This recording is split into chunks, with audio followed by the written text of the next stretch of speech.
Hello everyone. So I know I haven't uploaded in a while. I keep promising that I'll do it more often and then I keep forgetting. So sorry for that. Blame the lack of ideas for content, that one. But since this month is September, it is Creepypasta month. If you don't know why, I will put up like an image or explanation as to why around now. Remembered what happened in September. I'm the one who killed them all. I survived after the fall. But I am going to be reading out a couple of the classic pastas for a whole week, and I'll be trying to upload every single day for that week. And there will be 7 creepypastas I will be reading in total. So if that sounds like something you'll like, then continue. Today I will be reading Jeff the Killer. Excerpt from a local newspaper. Ominous unknown killer is still at large. After weeks of unexplained murders, the ominous unknown killer is still on the rise. After little evidence has been found, a young boy states that he survived one of the killer's attacks and bravely tells the story. I had a bad dream, and I woke up in the middle of the night, says the boy. I saw that, for some reason, the window was open, even though I remember it being closed before I went to bed. I got up and shut it once more. Afterwards, I simply crawled under my covers and tried to get back to sleep. That's when I had a strange feeling, like someone was watching me. I looked up and I nearly jumped out of my bed. There, in the little ray of light illuminating from behind my curtains, were a pair of 2 eyes. These weren't regular eyes, they were dark, ominous eyes. They were bordered in black and just plain out terrified me. That's when I saw his mouth. A long, horrendous smile that made every hair on my body stand up. The figure stood there, watching me. Finally, after what seemed like forever, he said it. A simple phrase, but said in a way only a madman could speak. He said, "Go to sleep." I let out a scream, and that's what sent him at me. He pulled up a knife, aiming at my heart. He jumped on top of my bed. I fought him back. I kicked, I punched, I rolled around, trying to knock him off me. That's when my dad busted in. The man threw the knife. It went into my dad's shoulder. The man probably would have finished me off if one of the neighbors hadn't alerted the police. They drove into the parking lot and ran towards the door. The man turned and ran down the hallway. I heard a smash, like glass breaking. As I came out of my room, I saw the window that was pointing towards the back of my house. It was broken. I looked out to see him vanish into the distance. I can tell you one thing. I will never forget that face, those cold, evil eyes, and that psychotic smile. They will never leave my head. Police are still on the look for this man. If you see anyone that fits the description in the story, please contact your local police department. Jeff and his family had just moved into a new neighborhood. His dad had gotten a promotion at work, and they thought it would be best to live in one of those fancy neighborhoods. Jeff and his brother Lou couldn't complain, though. A new, better house. What was not to love? As they were getting unpacked, one of their neighbors came by. "Hello," she said. "I'm Barbara. I live across the street from you." "Well, I just wanted to introduce myself and introduce my son." She turns around and calls her son over. "Billy, these are our new neighbors." Billy said hi and ran back to play in his yard. "Well," said Jeff's mom, "I'm Margaret, and this is my husband Peter, and my 2 sons, Jeff and Lou." They introduced themselves, and then Barbara invited them to her son's birthday party. Jeff and his brother were about to object when their mother said they would love to. When Jeff and his family are done packing, Jeff went up to his mom. "Mom, why would you invite us to some kid's birthday party? If you haven't noticed, I'm not some dumb kid." "Jeff," said his mother, "we just moved here. We should show that we want to spend time with our neighbors. Now, we're going to that party, and that's final." Jeff started to talk, but stopped himself, knowing that he couldn't do anything. When his mother said something, it was final. He walked up to his room and plopped down on his bed. He sat there, looking at his ceiling, when suddenly he got a weird feeling. Not so much a pain, but a weird feeling. He dismissed it as some random feeling. He heard his mother call him down to get his stuff, and he walked down to get it. The next day, Jeff walked downstairs to get breakfast and got ready for school.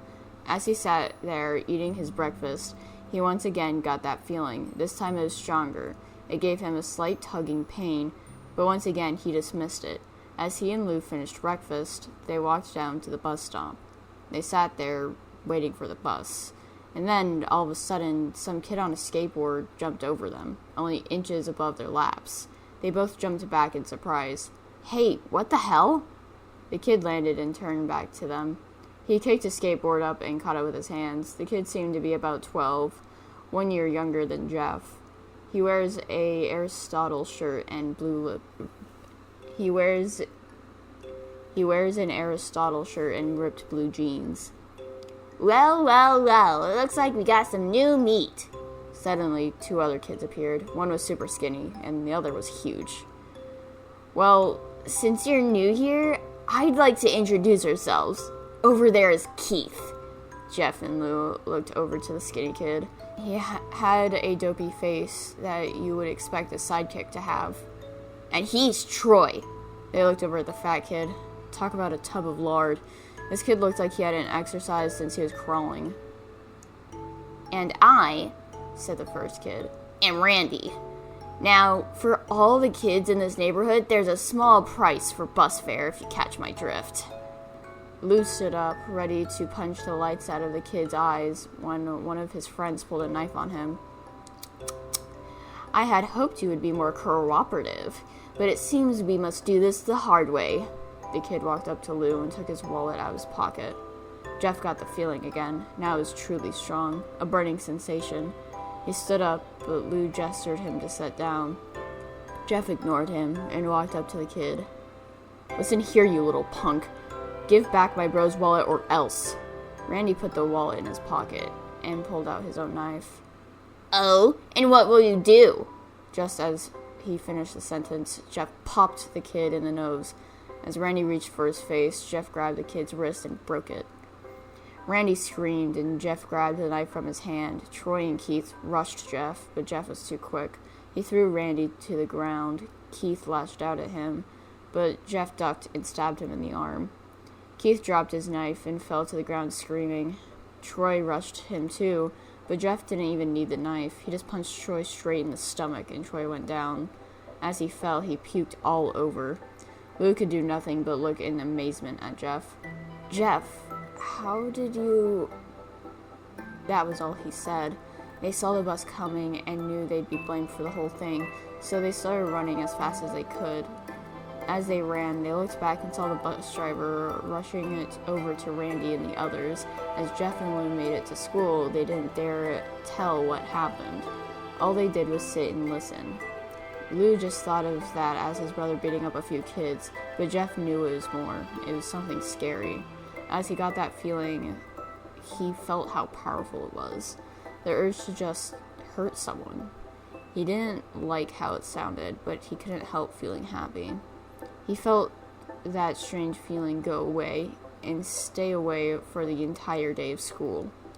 Even as he walked home due to the whole thing near the bus stop, and how now he probably wouldn't be taking the bus anymore, he felt happy.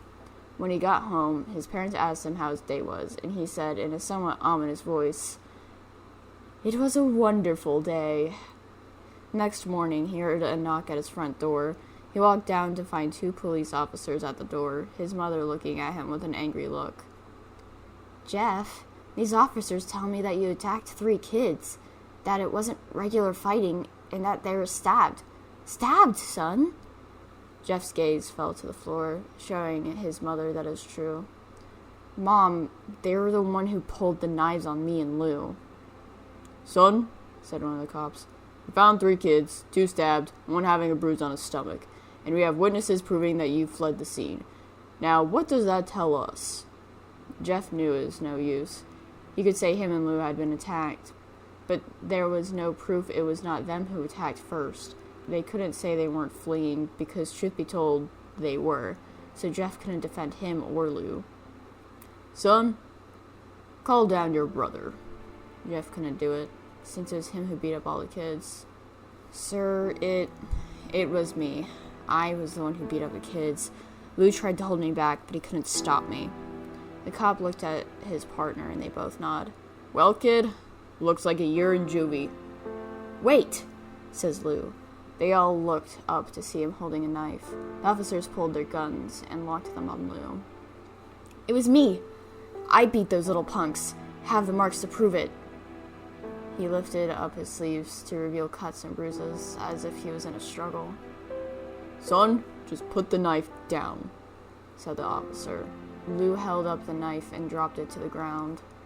He put his hands up and walked over to the cops. No, Lou, it was me. I did it. Jeff had tears running down his face. Poor bro, trying to take blame for what I did. Well, take me away. The police led Lou out to the patrol car. Lou, tell them it was me. Tell them. I was the one who beat up those kids. Jeff's mother put her hands on his shoulders. Jeff, please, you don't have to lie. We know it's Lou. You can stop. Jeff watched helplessly as the cop car speeds off with Lou inside. A few minutes later, Jeff's dad pulled into the driveway, seeing Jeff's face and knowing something was wrong. Son, what is it? Jeff couldn't answer. His vocal cords were strained from crying. Instead, Jeff's mother walked his father inside to break the bad news to him as Jeff wept in the driveway. After an hour or so, Jeff walked back into the house, seeing that his parents were both shocked, sad, and disappointed. He couldn't look at them. He couldn't see how they thought of Lou when it was his fault. He just went to sleep, trying to get the whole thing off his mind. With no word from Lou at JDC, no friends to hang out with, nothing but sadness and guilt. This was until Saturday, when Jeff is woken up by his mother with a happy, sunshiny face. Jeff, it's the big day, she said as she opened the curtains and let the light flood into his room. What's today? Asked Jeff as he stirs awake. Why, it's Billy's party. He was now fully awake.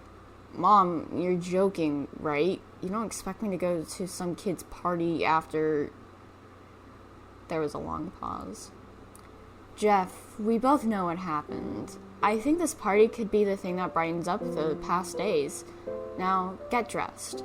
Jeff's mother walked out of the room and downstairs to get ready herself. He fought himself to get up. He picked out a random shirt and a pair of jeans and walked downstairs. He saw his mother and father all dressed up, his mother in a dress and his father in a suit. He thought, why would they ever wear such fancy clothes to a kid's party? Son, is that all you're gonna wear? Said Jeff's mom. Better than wearing too much, he said. His mother pushed down the feeling to yell at him and hid it with a smile.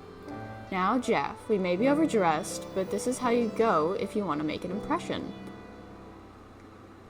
Now, Jeff, we may be overdressed, but this is how you go if you want to make an impression, said his father. Jeff grunted and went back up to his room. I don't have any fancy clothes, he yelled downstairs. Just pick out something, his mother called. He looked around his closet for what he would call fancy. He found a pair of black dress pants he had for special occasions and an undershirt. He couldn't find a shirt to go with it, though. He looked around and only found striped and patterned shirts, none of which go with dress pants. Finally, he found a white hoodie and put it on. You're wearing that? They both said. His mother looked at her watch. Oh, no time to change. Let's just go, she said as she herded Jeff and his father out the door. They crossed the street over to Barbara and Billy's house. They knocked on the door and it appeared that Barbara, just like his parents, were way overdressed. As they walked inside, all Jeff could see were adults, no kids. The kids are out in the yard. Jeff, how about you go and meet some of them? Said Barbara. Jeff walked outside to a yard full of kids. They were running around in weird cowboy costumes and shooting each other with plastic guns. He might as well be standing in a Toys R Us. Suddenly, a kid came up to him and handed him a toy gun and hat. Hey, wanna play? He said. No, kid. I'm way too old for this stuff. The kid looked at him with that weird puppy dog face. Please? Said the kid. Fine, said Jeff. He put on the hat and started to pretend to shoot at the kids. At first he thought it was totally ridiculous, but then he started to actually have fun. It might not have been super cool, but it was the first time he had done something that took his mind off Lou, so he played with the kids for a while until he heard a noise. A weird rolling noise. Then it hit him. Randy, Troy, and Keith all jumped over the fence on their skateboards. Jeff dropped the fake gun and ripped off the hat. Randy looked at Jeff with a burning hatred. Hello, Jeff, is it? He said. We have some unfinished business. Jeff saw his bruised nose. I think we're even. I beat the crap out of you and you get my brother sent to JDC. Randy got an angry look in his eyes. Oh no, I don't go for even. I go for winning. You might have kicked our asses that one day, but not today, he said. As he said that, Randy rushed at Jeff. They both fell to the ground. Randy punched Jeff in the nose. Jeff grabbed him by the ears and headbutted him.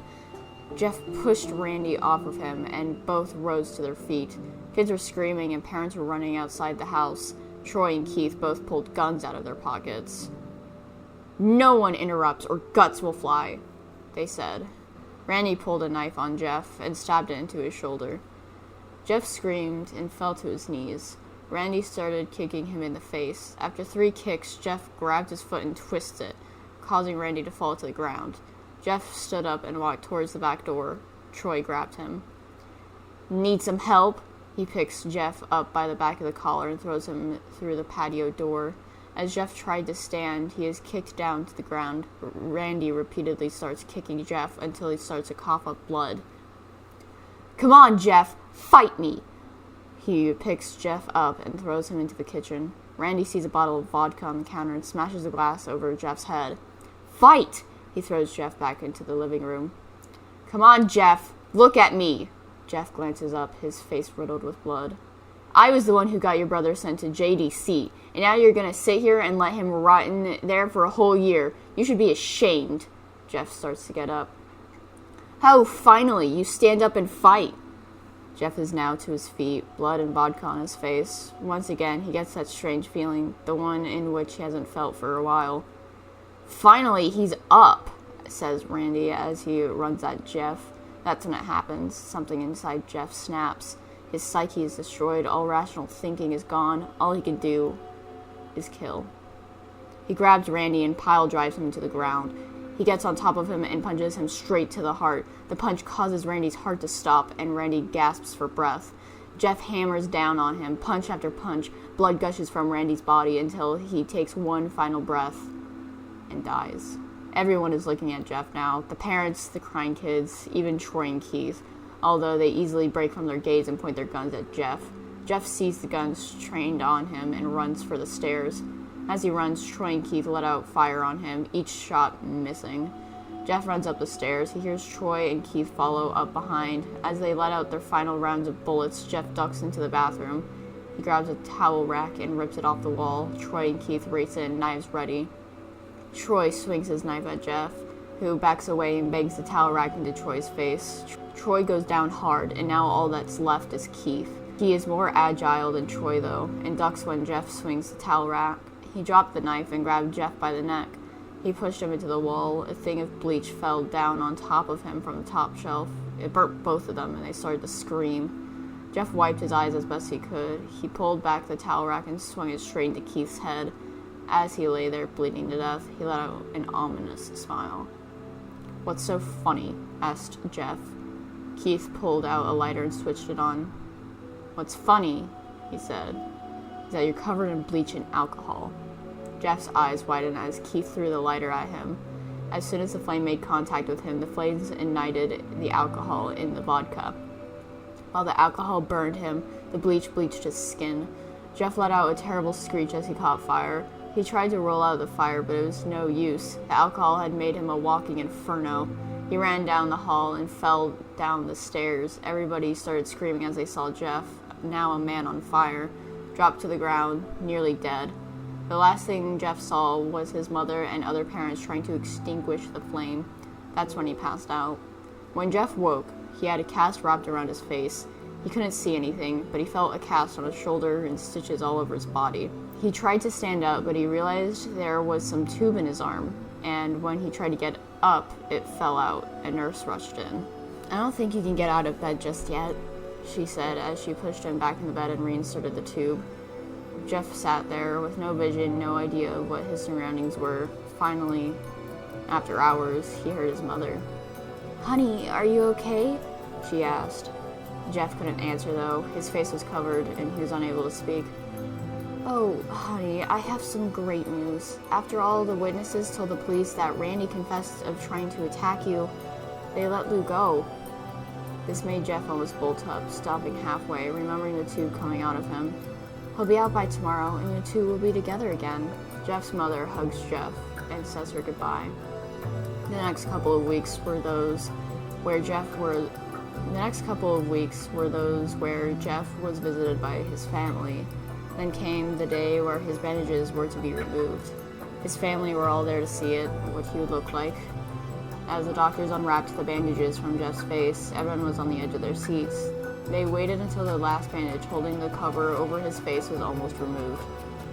"Let's hope for the best," says the doctor. He quickly pulls the cloth, letting the rest fall from Jeff's face. Jeff's mother screams at the sight of his face. Lou and Jeff's dad stare awestruck at his face. "What? What happened to my face?" Jeff said. He rushed out of bed and ran to the bathroom. He looked in the mirror and saw the cause of distress. His face. It's horrible. His lips were burnt into a deep shade of red. His face was turned into a pure white color, his hair singed from brown to black. He quickly put his hand to his face. It had some sort of leathery feel to it now. He looked back at his family, then back to the mirror. "Jeff," said Lou, it's not that bad."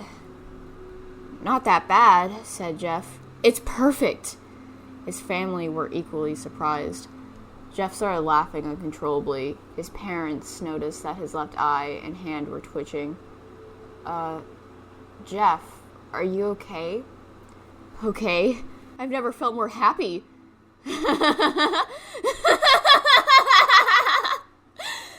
"Look at me. This face goes perfectly with me." He couldn't stop laughing. He stroked his face, feeling it, looking at it in the mirror. What caused this? Well, you may recall when Jeff was fighting Randy, something in his mind. His sanity snapped. Now he was left as a crazy killing machine. That is, his parents didn't know. "Doctor," said Jeff's mom, "is my son all right? You know, in the head?"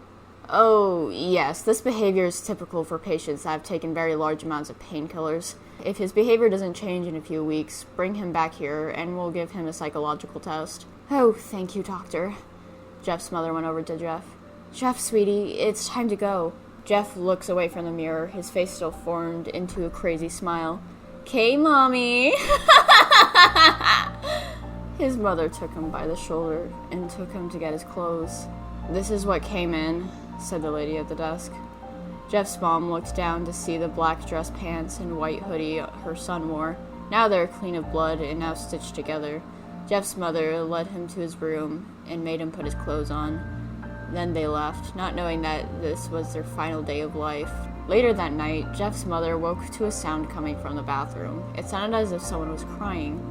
She slowly walked over to see what it was. When she looked into the bathroom, she saw a horrendous sight.